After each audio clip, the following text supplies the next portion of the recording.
믿음의 도를 위해 힘써 싸우라. 오늘의 본문은 유다서 1장 1절에서 10절입니다. 말씀 살펴보기. 예수 그리스도의 종이요 야고보의 형제인 유다는 부르심을 받은 자 곧 하나님 아버지 안에서 사랑을 얻고 예수 그리스도를 위하여 지키심을 받은 자들에게 편지하노라. 긍휼과 평강과 사랑이 너희에게 더욱 많을지어다. 사랑하는 자들아, 우리가 일반으로 받은 구원에 관하여 내가 너희에게 편지하려는 생각이 간절하던 차에 성도에게 단번에 주신 믿음의 도를 위하여 힘써 싸우라는 편지로 너희를 권하여야 할 필요를 느꼈노니, 이는 가만히 들어온 사람 몇이 있음이라. 그들은 옛적부터 이 판결을 받기로 미리 기록된 자니 경건하지 아니하여 우리 하나님의 은혜를 도리어 방탕한 것으로 바꾸고 홀로 하나이신 주제 곧 우리 주 예수 그리스도를 부인하는 자니라. 너희가 본래 모든 사실을 알고 있으나 내가 너희로 다시 생각나게 하고자 하노라. 주께서 백성을 애굽에서 구원하여 내시고 후에 믿지 아니하는 자들을 멸하셨으며 또 자기 지위를 지키지 아니하고 자기 처소를 떠난 천사들을 큰 날의 심판까지 영원한 결박으로 흑암에 가두셨으며 소돔과 고모라와 그 이웃 도시들도 그들과 같은 행동으로 음란하며 다른 육체를 따라가다가 영원한 불의 형벌을 받음으로 거울이 되었느니라. 그러한데 꿈꾸는 이 사람들도 그와 같이 육체를 더럽히며 권위를 업신여기며 영광을 비방하는도다.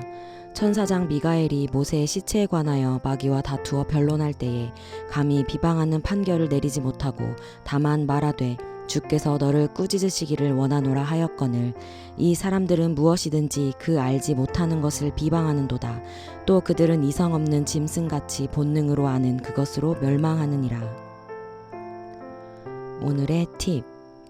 1절 야고보의 형제인 유다는 예수님의 친동생입니다. 형 야고보와 함께 예수님을 메시아로 인정하지 않았지만 예수님의 부활 이후 믿음을 가지게 되었고 오순절 성령 강림 현장에도 있었습니다. 3절 힘써 싸우라의 헬라어는 에파고니 조마이에 대한 번역으로 열심으로 고투하다, 투쟁하다를 의미합니다.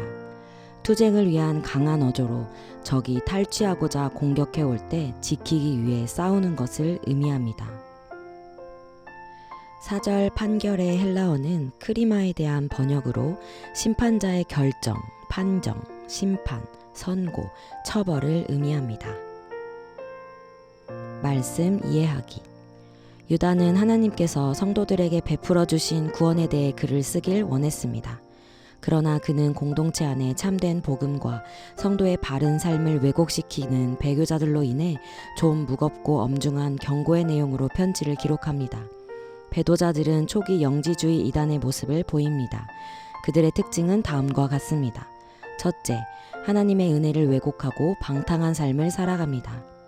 그들은 하나님의 은혜로 영혼이 구원을 이미 받았으므로 방탕하게 살아도 구원에 아무런 영향이 없다고 생각합니다.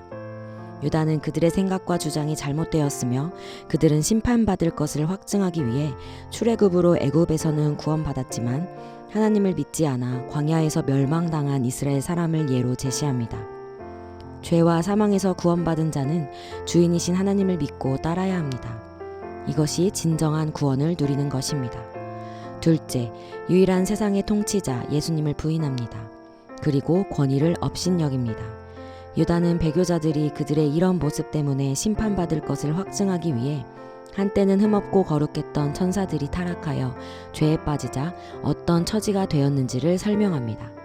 하나님은 자기 지위를 지키지 않고 제 위치를 떠나 범죄한 천사들을 영원한 쇠사슬로 묶어 심판날까지 어둠 속에 가두어 두셨습니다. 셋째, 영광스러운 천사들을 모독합니다. 유다는 모세의 승천기에 나오는 천사장 미가엘과 마귀의 논쟁을 인용합니다. 미가엘은 자신에게 권위가 있지만 판단은 하나님께 맡깁니다. 그러나 배교자들은 알지 못한 것을 비방합니다. 유다는 배교자들이 심판받을 것을 확증하기 위해 소돔과 고모라를 예로 제시합니다. 유다는 배교자들이 결국 성경에 기록된 대로 파멸의 운명을 맞게 될 것이라고 확실하게 말합니다. 그리고 그는 성도들에게 가만히 들어온 멸망될 배교자들을 주의하고 그들과 힘써 싸우라고 요청합니다. 배교자들을 멀리하고 책망하는 방식으로 싸울 수도 있겠지만 더 적극적으로는 싸우는 방법은 그들과 반대로 사는 것입니다. 첫째, 하나님의 은혜에 합당하게 생활해야 합니다. 둘째, 통치자이신 예수님을 인정하고 그분의 뜻에 적극적으로 순종해야 합니다. 셋째, 영적 교만을 버리고 겸손해야 합니다.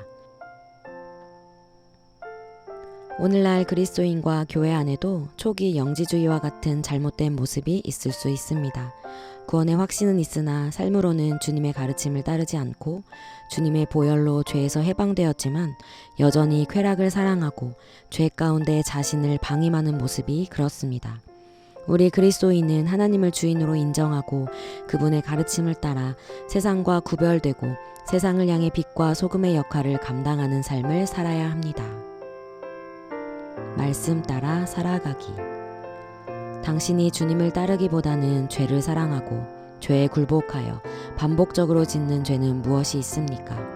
성령님을 의지하여 회개하고 즉각 삶을 돌이키세요. 말씀대로 기도하기. 모든 그리스도인이 하나님의 은혜를 온전히 깨닫고 그에 합당하게 구별된 삶을 살아가도록 함께 기도합시다.